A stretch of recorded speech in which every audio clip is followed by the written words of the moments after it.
একটি দেশের সার্বিক উন্নয়ন ও সক্ষমতার প্রতীক হিসেবে বিমানবন্দরের গুরুত্ব অনেক।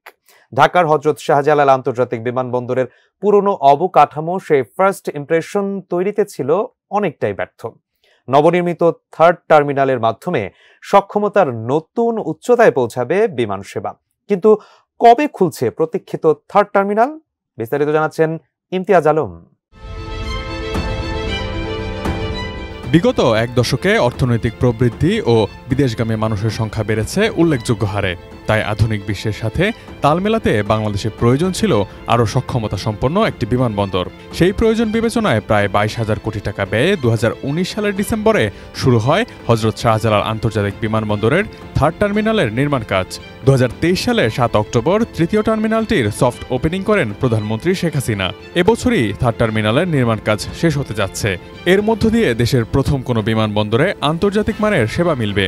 আধুনিক সরঞ্জাম, স্বয়ংক্রিয় সেবা ও চোখ আটকে থাকা নকশা এরই মধ্যে আকৃষ্ট করেছে বিশ্বের নামিদামি বিভিন্ন এয়ারলাইন্সকে।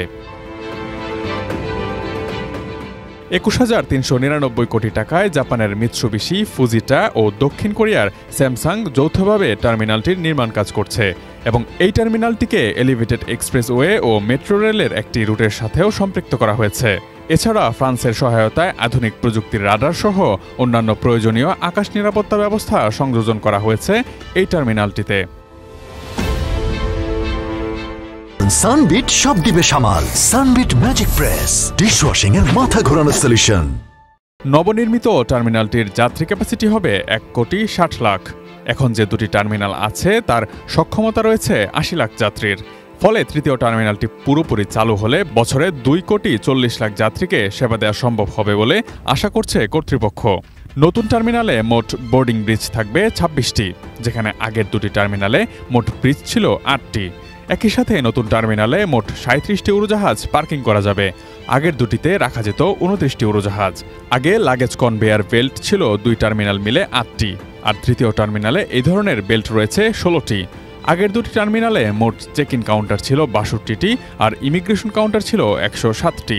তৃতীয় টার্মিনালে আরও 115টি চেক ইন কাউন্টার ও 128টি ইমিগ্রেশন কাউন্টার যুক্ত হচ্ছে। এছাড়া নতুন টার্মিনালে airlines lounge, day room, movie lounge, শিশুদের জন্য প্লে জোন এবং ফুড কোর্ট সংযোজন করা হয়েছে। বিভিন্ন আন্তর্জাতিক রেটিং সংস্থার মূল্যায়নেও বারবার উঠে এসেছে যাত্রী সেবার মান নিয়ে বিস্তর অভিযোগ।